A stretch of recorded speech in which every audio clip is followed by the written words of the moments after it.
Olá, gente, tudo bem?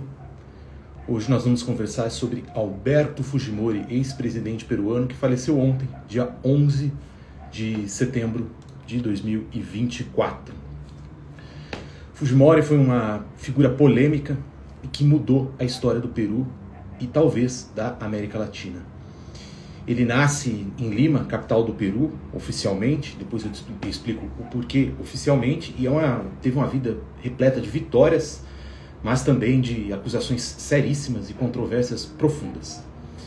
Então, ele foi presidente entre 1990 e 2000, foi um líder polarizador que trouxe opiniões divergentes ao redor do país e também do mundo, e também trouxe estabilidade. E parte dessa estabilidade é fruto da polêmica, porque o Fujimori ele nasce em 39, oficialmente em Lima. Ele é filho de uma classe média em Lima.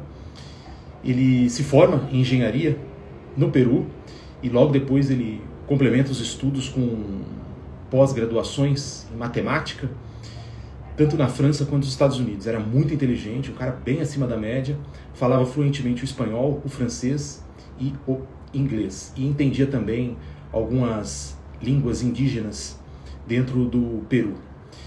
Uma figura polêmica, como eu disse, porque ele trouxe grande estabilidade econômica, estabilidade jurídica para o Peru, que vivia uma crise interna grande, derivada também de atentados terroristas e influência de guerrilha. E além dessa estabilidade, ele trouxe muito investimento estrangeiro. Por outro lado, foi uma figura muito controversa por ter envolvimento em escândalos de corrupção e também acusações de violações de direitos humanos seríssimas. Então nós vamos falar um pouco sobre isso. Fujimori foi o presidente que acabou com a hiperinflação no Peru, que já durava muito, muito tempo. Então ele assume o poder depois, nos anos 80, o Peru está vivendo uma espiral de decadência, com inflação interna, problemas com terrorismo, principalmente por causa de dois grupos de influência marxista-leninista, que eram o Sendero Luminoso e o MRTA, que hoje não existem mais graças às intervenções do Fujimori. E o Peru estava numa crise muito grande, econômica, jurídica, de investimento e de segurança. Então o Fujimori ele se candidata às eleições em 1990 e enfrentando o Mário Vargas Llosa, o famoso escritor, e ele vence de forma repentina e muito inesperada. Hoje, no conforto do ar-condicionado, é quase um consenso dizer que ele venceu aquela eleição com a ajuda da CIA, a inteligência americana. Por quê?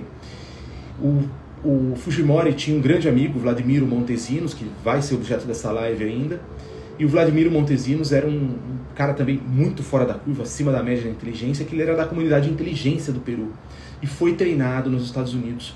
E comprovadamente, conforme a história foi mostrando, ele recebeu dinheiro e influência dos Estados Unidos, e apoio dos Estados Unidos. Então provavelmente essa influência que Montesinos recebeu influenciou também o pleito de 1990 no Peru, e o Fujimori então foi eleito com apoio norte-americano. Após vencer as eleições, o Fujimori adota uma série de políticas econômicas que ficaram conhecidas como Fuji-Shock, porque chocaram mesmo, deram um tal choque de gestão pública nas contas nas contas peruanas e também na filosofia toda de como o governo deveria agir no Peru. Ele acaba então adotando medidas neoliberais, privatiza uma série de empresas, libera o mercado para o investimento estrangeiro e também para a concorrência, e isso melhora a situação do Peru nos ratings internacionais, nas casas de avaliação de investimentos estrangeiros ao redor do mundo, e também traz estabilidade para o país. Hoje, o Fujimori é muito acusado, e talvez seja uma acusação justa, uma alegação justa, de que ele favoreceu metacapitalistas, que são aqueles capitalistas que conseguem desenvolver sua atividade econômica a partir do monopólio que é garantido pelo Estado. Então é aquela situação ali limítrofe em que o capitalismo, o capitalista, o empreendedor, o empresário, o grande empresário, ele precisa da legislação estatal para manter o monopólio da atividade dele. Uma ocorrência comum, né? os Estados Unidos vivem essa crise hoje, outros países também vivem essa crise hoje, mas a verdade é também que o fato incontestável é que o Fujimori acertou as contas públicas do Peru. Então ele é eleito e em 1990, nos 2 primeiros anos, ele tem muita dificuldade para governar, até que em abril de 92, ele, irritado e com conluio de militares e o pessoal da inteligência peruana, ele dá um autogolpe. Então ele fecha o Congresso, extingue o poder judiciário e suspende algumas garantias constitucionais. Hoje, a gente pode achar muito chocante, mas em 1992, por incrível que pareça, grande parte da população peruana aprovou a medida, porque entendia que era necessário para controlar o terrorismo interno e também a economia peruana. Enfim, foi um golpe, mas que teve certa legitimidade, teve amparo dentro da popularidade, dentro da população peruana, né? E, ironicamente, após esse golpe, tem um dado interessante, que logo depois que ele dá o golpe, em 92, ele recebe no Peru como é que chama? Exilados políticos, ele dá asilo para uns militares vinculados ao Hugo Chávez, que tinham tentado dar um golpe na Venezuela. E por que isso é interessante? Porque o Hugo Chávez tinha essa linha marxista, bem à esquerda, assim como o Sendero Luminoso e o MRTA, o Movimento Revolucionário Tupac Amaru, e o Fujimori era tido como um anticomunista, mas ele recebeu asilados venezuelanos que tentaram dar um golpe de esquerda na Venezuela. Hoje, a leitura que alguns fazem disso, desse movimento dele, era para mostrar que, independentemente da posição política, o mais importante era o país respeitar a sua soberania e também bloquear as tentativas de influência interna. Então, ele era bem à direita, mas ele recebeu como asilado político pessoas que tentaram dar um golpe à esquerda na Venezuela para sinalizar para o mundo que não era uma questão ideológica de direita e esquerda, mas de soberania, patriotismo e defesa nacional, basicamente, nacionalismo. O Fujimori foi um personagem muito interessante nos anos 90, na América do Sul, porque ele entendeu algo que poucos presidentes entendem no mundo. Ele só conseguiria governar com o apoio do aparato de inteligência, a inteligência peruana. E por que isso é interessante? Porque ele deu muita força, muito valor para o SNI, que era o Serviço de Inteligência Peruano na época, ao mesmo nome que tinha aqui na época dos militares brasileiros, né? E ele nomeia para o SNI, para a chefia do SNI, o seu amigo pessoal Vladimiro Montesinos. O SNI ganhou uma reputação tão grande, tão forte, tão poderosa nessa época, que o Serviço Secreto Peruano era, na época do Fujimori, considerado um dos melhores serviços secretos do planeta Terra. Depois, por um motivo que eu vou explicar à frente, o SNI ele é extinto e aí entra em decadência total. Mas o Fujimori consegue esse feito, ele consegue governar com amparo da inteligência. Para vocês verem como isso é importante. Quando o Fernando Collor de Mello, aqui no Brasil, ele assume, a primeira medida oficial do Fernando Collor de Mello é extinguir o SNI brasileiro, o Serviço Nacional de Informações, o Serviço Secreto Brasileiro. Fernando Collor de Mello sofreu um processo de impeachment. A Dilma Rousseff, presidente, ela também, quando ela assume, ela começa a bater muito na inteligência militar por causa da questão da Comissão da Verdade, decorrente do período lá a partir de 64, quando os militares estavam no poder no Brasil. Isso incomodou muito a inteligência militar brasileira. Coincidência ou não, a Dilma Rousseff sofreu um processo de impeachment. Nos Estados Unidos, por exemplo, Donald Trump, quando ele assume, uma das primeiras medidas dele é tirar poder da inteligência americana, da CIA. Ele entendia que a CIA tinha um monopólio de uma atividade que gerava muito problema interno, porque dava muito poder para a CIA, é o tal do Deep State, e o presidente de verdade não conseguia governar. Uma das primeiras coisas que o Trump faz é tirar o monopólio da atividade de inteligência da CIA. E ele divide entre outras agências públicas, órgãos públicos, e também ele permite a inteligência privada nos Estados Unidos, que hoje diminuiu depois que o Biden assumiu. Então veja, foram 3 presidentes, Trump, Collor de Mello e Dilma, que erraram na abordagem que eles tinham com a comunidade de inteligência e acabaram tendo um problema. O Trump teve o problema de não conseguir ser reeleito e depois sofreu um processo criminal bem duvidoso, por sinal, né? Sejamos isentos. E hoje aí tá nessa corrida com a Kamala Harris, que a gente não sabe o que vai dar. Eu acho que ele ganha, mas enfim, o foco não é ele. Então o Fujimori governa o Peru com todo esse aparato da inteligência e dos militares. Em uma pesquisa em 1997, que foi o auge do governo dele, ele tinha apoio de 60% dos peruanos. No ano 2000, ele participa de uma nova eleição e ele vence a eleição, muito provavelmente fraudada a eleição dos anos 2000. No mesmo ano em que ele vence as eleições do ano 2000, vazam na imprensa peruana imagens do Vladimir Montesinos, que era aquele braço direito dele, amigo de infância, que era o chefe do SNI, da inteligência, uma imagem dele cobrando propina e achacando empresários e outros funcionários públicos, deputados. Então, e esse escândalo ficou conhecido como Vladivídeo, os vídeos de Vladimir Montesinos. Facilmente vocês encontram no YouTube. Interessante que, se você for ver mesmo, assistir os vídeos, você vai perceber claramente a conexão que o Montesinos tinha com a inteligência americana. Era bizarramente... ali nos bastidores, né, nos corredores da burocracia peruana, aquilo era público e notório. E as imagens deixam isso claro, né? Enfim, o escândalo vaza, explode na imprensa internacional e o Fujimori então opta por uma saída bem polêmica e radical. O que ele faz? Ele vai para o Japão. Ele fecha o serviço secreto, na verdade, ele dá uma ordem de fechar o serviço secreto, a SNI. Ele vai para o Japão, porque ele era cidadão japonês também, ele tinha dupla cidadania japonês-peruano, e do Japão ele renuncia à presidência do Peru. Um dado interessantíssimo. Quando explode o caso do Montesinos, a imprensa começa a investigar mais a fundo a história de vida do Fujimori. E aí chega-se uma questão bem controversa.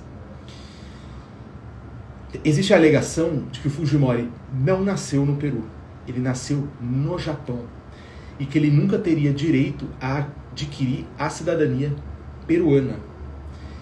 Essas informações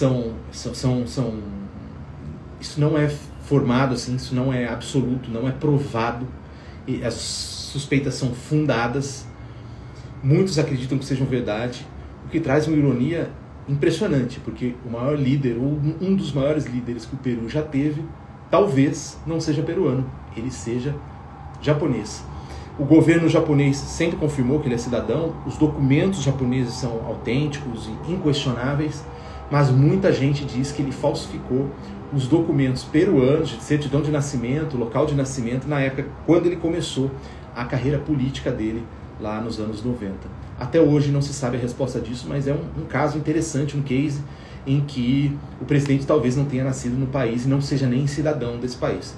Eu não sei se vocês se lembram, quando o Obama estava disputando a eleição, surgiu um boato de que ele não era americano mesmo, porque ele nasceu no Quênia, mas que ele tinha direito à cidadania americana por causa da mãe dele, que era uma socióloga que rodava o mundo e era cidadã americana. Mas existia suspeita na época, ou pelo menos aventou-se a suspeita, de que os documentos dele envolvendo a cidadania americana estavam meio forjados. Hoje sabe-se que isso é mentira, mas muito dessas alegações que fundaram a acusação contra o Obama usaram como base de sustentação o caso Fujimori. Eles usaram a mesma técnica para tentar sustentar que o Obama não poderia assumir a presidência. Bem interessante esse caso. Então o Fujimori ele mantém um autoexílio no Japão até 2005. Eu vou ter que consultar as datas aqui. Deixa eu pegar um minuto. Até 2005 ele está no autoexílio no Japão. Ele vai fazer um tratamento de saúde no Chile. E no Chile ele é preso. Coincidência ou não, o Pinochet também foi preso quando foi fazer um tratamento de saúde e saiu do país onde estava. Então o Fujimori então, ele é extraditado, enfrenta acusações criminais. Em 2007 ele é condenado a 6 anos de prisão. 6 anos de prisão.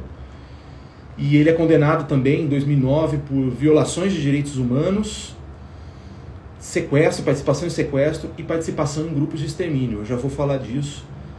e é condenado a 25 anos de prisão. Ele foi condenado a essas violações de direitos humanos e participação em grupos de extermínio quando dá combate às guerrilhas comunistas no Peru, principalmente Sendero Luminoso e o movimento revolucionário Tupac Amaru.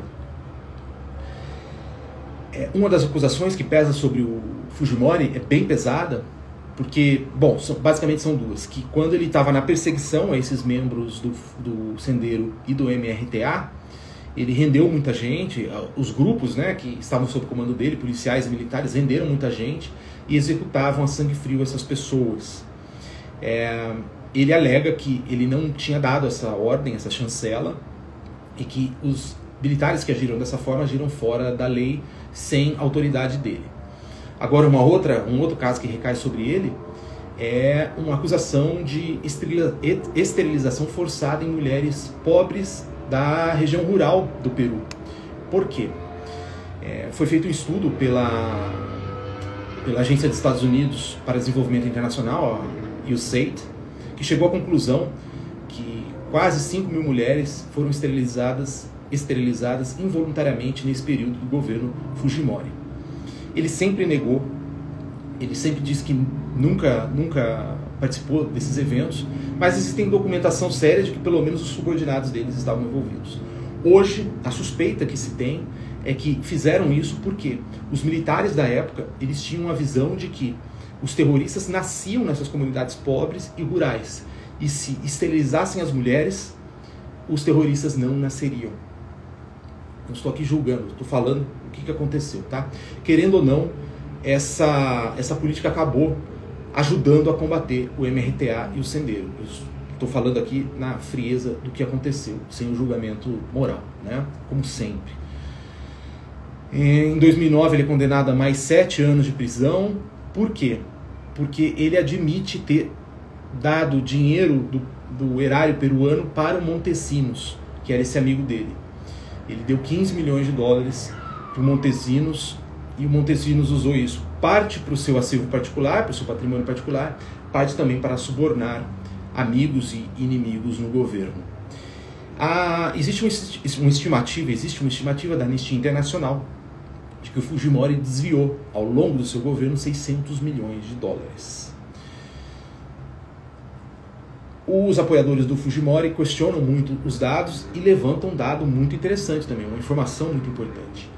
Que esse dado da Anistia Internacional, que chegou à conclusão que ele desviou 600 milhões de dólares ao longo da carreira dele, esses dados vieram da NED, a National Endowment for Democracy, que eu já falei em vários vídeos aqui, que é um braço civil da CIA, a inteligência americana, e que oficialmente ela é utilizada ao redor do mundo para desestabilizar governos e desestruturar países. Então a CIA tem um branch civil chamado NED, National Endowment for Democracy, vocês podem procurar, tem site, que fica fazendo a propaganda de democracia ao redor de vários países, principalmente os países que têm riquezas minerais, principalmente petróleo, gás natural e outros minerais, para, nesse intuito da proclamação democrática, eles conseguem desestabilizar os países através de revoluções coloridas, guerra híbrida total, e esses países, então, caem sob a área de influência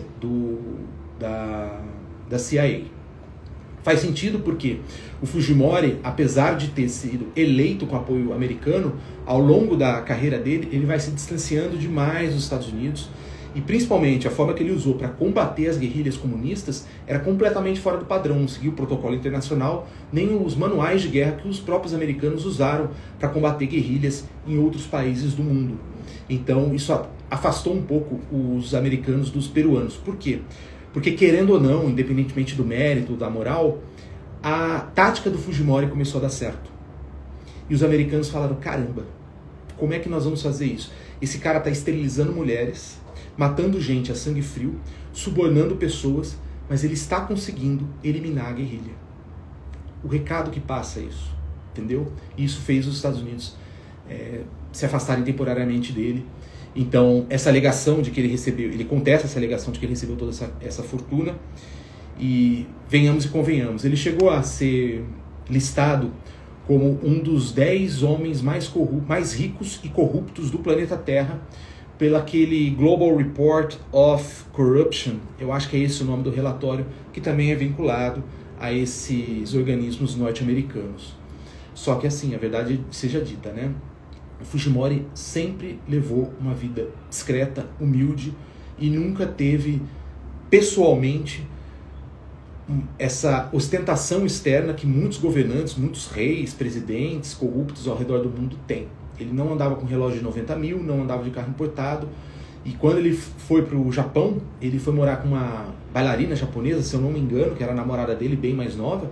Eles moravam num apartamento muito simples. Então ele, assim, ele nunca usufruiu desses 600 milhões de reais, de 600 milhões de dólares que dizem que ele estava desviando, né, que ele tinha desviado. As investigações posteriores ao caso Montesinos, elas revelaram que ele estava envolvido em uma série de delitos, né, principalmente desvio de recursos públicos, violações de direitos humanos e corrupção nesses anos em que ele foi presidente. E eu já falei da questão também, bem polêmica dele, em que ele... a gente não sabe onde ele nasceu. Eu vou fazer um vídeo entre hoje e amanhã, entre amanhã e depois de amanhã, entre amanhã e sábado, sobre como ele efetivamente venceu as guerrilhas de esquerda no Peru. É um vídeo pesado, mas ele é bem técnico e ao mesmo tempo histórico e é interessante. É interessante porque a gente vê como o mundo é, independentemente da moral. Eu gosto muito da história do Fujimori porque ela prova que o mundo ele não é preto, ele não é branco, ele é cinza. O Fujimori tem um legado aí de violações de direitos humanos e envolvimento com corrupção muito sério, mas foi também um cara que trouxe estabilidade econômica, financeira, jurídica e segurança interna para o país. Ele basicamente impediu o Peru de virar o que por muitos anos a gente conheceu como a Colômbia, aquele país deflagrado, dominado por milícias, e que a gente vê, por exemplo, aqui no Brasil, onde tem território já que ninguém entra, a não ser membros de milícias ou grupos criminosos organizados. O Fujimori, então, deixa esse legado que é misto, e eu acho fascinante essas histórias na geopolítica, na história mesmo, que mostra pra gente que assim, a vida do homem público, do líder de uma nação, a gente não consegue definir muito bem. E é a história quem vai acabar julgando o que foi Fujimori. Mas eu queria aí a opinião de vocês. Vocês acham que foi Fujimori? Foi o mocinho? Foi o bandido? Ou foi o mocinho e bandido, dependendo da época? Agradeço a todos a atenção, agradeço a todos a audiência. E fiquem para o próximo vídeo, publicado entre amanhã e sábado, que eu vou falar como Fujimori combateu o Sendero Luminoso e o MRTA. Fantástica história. Fiquem aí, o Brasil tem muito a aprender com isso. Obrigado a todos, boa noite, abraço e saudações geopolíticas a todos. Um beijo, boa noite.